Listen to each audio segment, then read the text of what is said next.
بسم اللہ الرحمن الرحیم رب اشرح لی صدری ویسر لی امری واحلل عقدۃ من لسانی یفقہوا قولی۔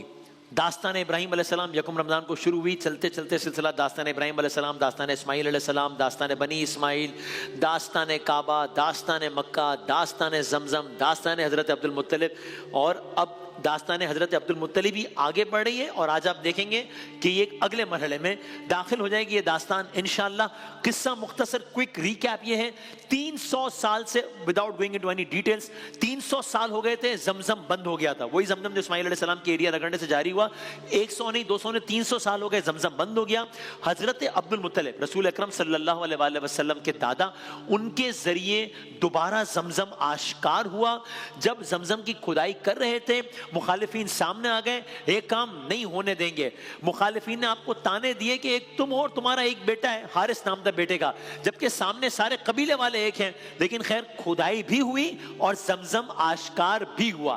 مگر جب وہ آپ کو قلت اولاد کا تانا دے رہے تھے، تب آپ نے منت مانی تھی، اے خدا، کعبہ سامنے تھا، سارا منظر جاری تھا، ایسے میں آپ نے منت مانی، یہ مجھے تانے دیتے ہیں مکے والے، اے خدا اگر تو نے مجھے کثرت اولاد یا 10 اولاد عطا فرمائی اور وہ جوانی کی دہلیز تک پہنچے، تو جب وہ جوانی کی دہلیز تک پہنچیں گے میں ان میں سے ایک کو تیری راہ میں قربان کر دوں گا۔ وقت گزرتا گیا، خدا نے آپ کو اولاد عطا کرنا شروع کی، یہاں تک کہ واقعاً کثرت اولاد ہو گئی، 10 بیٹے ہو گئے آپ کے۔ اب حضرت عبد المطلب کیا کریں گے؟ کیا وہ جوانی کی دہلیز کو پہنچے؟ جی ہاں پہنچے۔ کیا حضرت عبد المطلب حیات ہیں؟ جی ہاں حیات ہیں۔ اب وہ کسی کو قربان کریں گے، کیسے کریں گے، کس کو کریں گے، فیصلہ کب ہوگا، کیسے ہوگا، آج عرض کرتے ہیں۔ اب ایک روز حضرت عبد المطلب اپنے سارے فرزندوں کو آپ نے جمع کیا ہے۔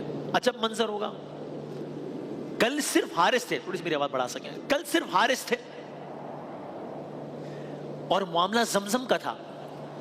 آج اکیلے ایک بیٹے حارث نہیں ہیں، آج ان کے 9 بھائی بھی ہیں ساتھ۔ آج معاملہ زیادہ سخت ہے، آج معاملہ زیادہ ایموشنل ہے، ایک بیٹے کو قربان کرنے کا معاملہ ہے۔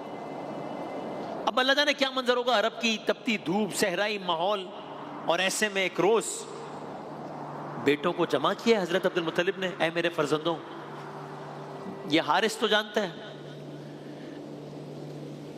اتنے سال پہلے کا واقعہ ہے، زمزم کی کھدائی ہو رہی تھی، یہ سارے کا سارا معاملہ تھا، میں نے منت مانی تھی خدا مجھے 10 بیٹے عطا کرے تو میں ایک کو اللہ کی راہ میں قربان کر دوں گا۔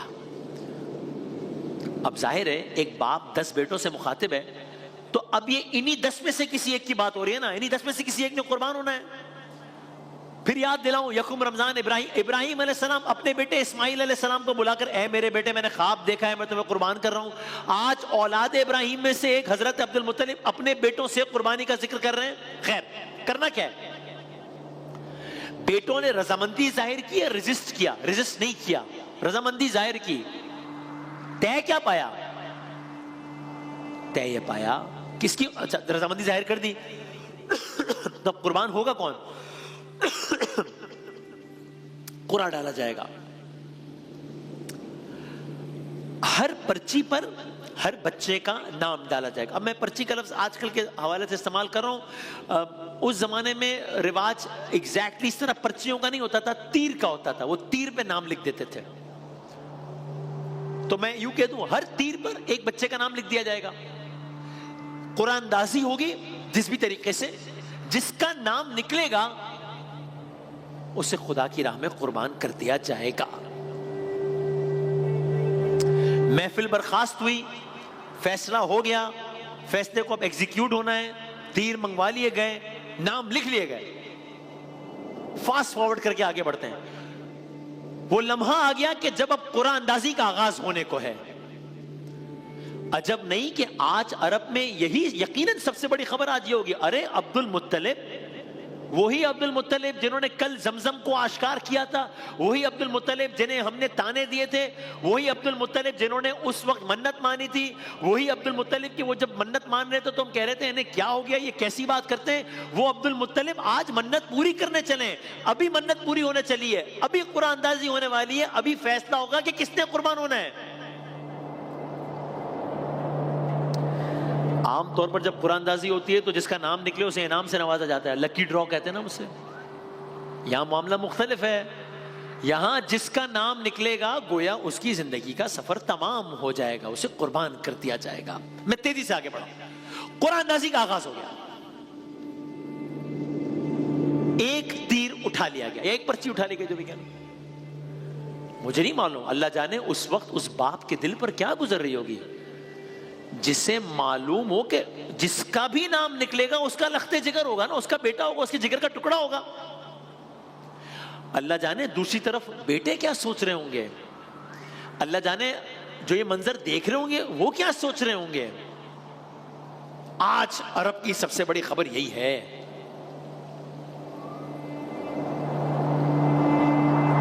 قرآن اندازی ہونے کو ہے، نام نکلنے کو ہے، نام نکال لیا گیا ہے. 10 بیٹے دیکھ رہے ہیں. دیکھنے والوں کی نظریں کبھی حضرت عبد المطلب پر ہے، کبھی بیٹوں پر ہے. اب سب کی نظریں، اور بیٹوں کی اور حضرت المطلب سب کی نظریں اب اس تیر پر ہے. نام نکل آیا. کس کا نام ہے؟ عبداللہ. عبداللہ کا نام نکل آیا، یعنی عبداللہ کی زندگی کا سفر تمام. یہ عبداللہ کون ہے؟ یہ میرے اور آپ کے آقا سرور کائنات، وجہ تخلیق کائنات، احمد مجتبی محمد مصطفیٰ صلی اللہ علیہ وآلہ وسلم کے والد گرامی محمد بن عبداللہ. ہم داستان میں آگے آ گئے. حضرت ہاشم، حضرت ابراہیم سے چلے اسماعیل علیہ السلام، پھر حضرت ہاشم، پھر حضرت عبد المطلب، حضرت عبداللہ. حضرت عبداللہ کا نام نکل آیا.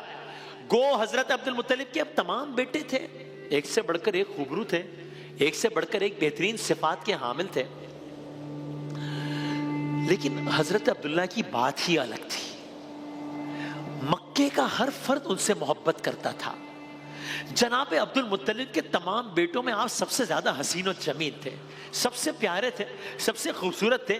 ہر کوئی آپ کے چہرے کو دیکھنے کو بیتاب رہتا تھا. بھائی آخر کیوں نہ بیتاب رہتا ہو، آپ کی پیشانی میں نور مصطفیٰ چمکتا تھا صلی اللہ علیہ وآلہ وسلم. سرکار دو عالم کے والد کی بات ہو رہی ہے. پورا نکل گیا ہے. پہلا ریئیکشن سب کا کیا تھا؟ عرض کرتے ہیں کہ بس اب ایگزیکیوٹ کر دیا جائے، حضرت عبداللہ کو قربان کر دیا جائے. نہیں، پہلا ریئیکشن کیا تھا؟ پریشانی. کیا مطلب؟ ہر طرف پریشانی کی لہر دوڑ گئی. کسی اور نے نہیں، وہی اہل مکہ تھے. اہل مکہ نے حضرت عبد المطلب سے درخواست کی یہ نہیں ہونا چاہیے، یہ نہیں ہو سکتا. ایک نئی سچویشن، ایک طرف اللہ کی مانی ہوئی نظر ہے، دوسری طرف حضرت عبداللہ کا ہر دل عزیز اور محبوب ہونا ہے. کچھ علماء بتاتے ہیں ایک اور بار قرآن اندازی ہوئی، پروسیس ریپیٹ ہوا. پھر حضرت عبداللہ کا نام نکلا، پھر قرآن اندازی ہوئی، پھر حضرت عبداللہ کا نام نکلا. پھر اہل مکہ کا اصرار ہے کہ عبداللہ کو قربان نہیں کیا جا سکتا، کچھ اور حل نکالا جائے. گویا تاریخ اس انداز سے دہرا رہی ہے اپنے آپ کو کہ 30 سال بعد اب پھر مکے والے ہیں اور پھر حضرت عبد المطلب ہیں. کل موضوع تھا زمزم، آج موضوع ہے عبداللہ. اب مکے میں عجب ماحول ہے، مکے میں عجب موضوع زیر بحث ہے. خیر، مکے کے اہل دانش اور اہل علم سے مشاورت ہوئی. کچھ اور لوگوں کو ڈیسیشن میکنگ پروسیس میں انوالو کیا گیا کہ اب اس سچویشن سے نکلنا کیسے، کرنا کیا ہے، واٹس نیکسٹ. عرض کرتے ہیں ایک اور فیصلہ طے پایا. کیا طے پایا؟ اب کیا طے پایا؟ اب یہ طے پایا کہ ایک طرف ایک تیر میں جناب عبداللہ کا نام لکھا جائے، چونکہ وہ نام تو اب شارٹ لسٹ ہو گیا ہے، تو حضرت عبداللہ کا نام لکھا جائے ایک تیر میں. دوسری طرف دوسرے تیر یا دوسری پرچی میں، اب جو بھی تیروں کا طریقہ کار تھا، اس میں اونٹ لکھے جائیں، اونٹ، اور پھر قرآن ڈالا جائے. اب اس سارے منظرنامے میں یہ اونٹ بھی انوالو ہو گئے ہیں. اور اونٹ کا مطلب ہے گریٹسٹ ایسٹ اس زمانے میں، یعنی اونٹ کا مطلب بہت بڑی چیز ہے، مہنگی چیز ہے. نیا طریقہ. اب ایک پرچی میں لکھا ہے عبداللہ، اور جس طرح میں نے کہا یہ میں بار بار پرچی کا استعمال کر رہا ہوں، آج کل کے زمانے میں رائج طریقہ کار کے حوالے سے آپ کوئی بھی کر لیں استعمال. ایک پرچی پر عبداللہ، ایک پر 10 اونٹ. 10 اونٹ بڑی تعداد ہے، بڑا ایسٹ ہے. اب پھر قرآن ڈالا جائے گا، اب پھر سب کی نظریں جمی ہوئی ہیں، پھر سب کے کان ٹکے ہوئے ہیں. اب کس کا نام نکلتا ہے؟ اب کیا ہوگا؟ میں تیزی سے داستان آگے بڑھاتا ہوں. پھر قرآن نکلنے کا معاملہ آیا. اب سنسنی زیادہ ہے، اب دلوں کی دھڑکنیں زیادہ تیز ہیں، اس لیے کہ ایک مرحلہ عبور ہو چکا ہے. اب نئی صورتحال ہے. جانوروں کے نام لکھے ہیں، اونٹ کی تعداد لکھی ہے. پھر قرآن نکالا گیا، نکل گیا قرآن. اب کیا آیا؟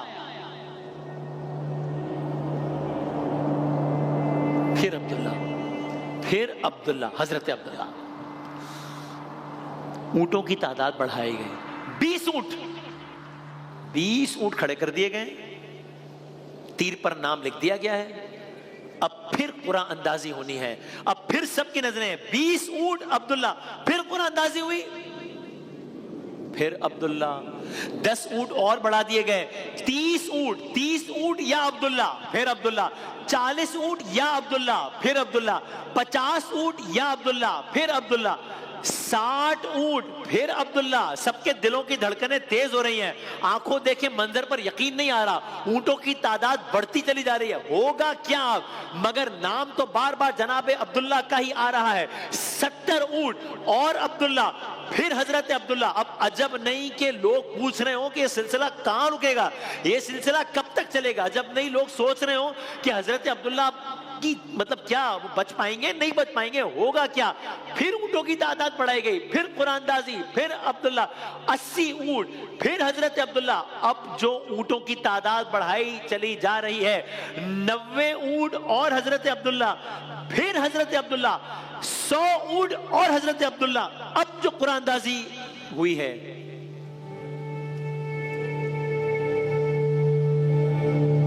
اب جو تیر اٹھایا گیا ہے 100 اونٹ اور حضرت عبداللہ، تو گویا سب میں ایک نئے ماحول نے جنم لے لیا ہے. اب جو تیر اٹھایا گیا ہے تو ایک نئے ماحول نے جنم لے لیا ہے. وہ نیا ماحول کیا ہے؟ کیا ہوگا؟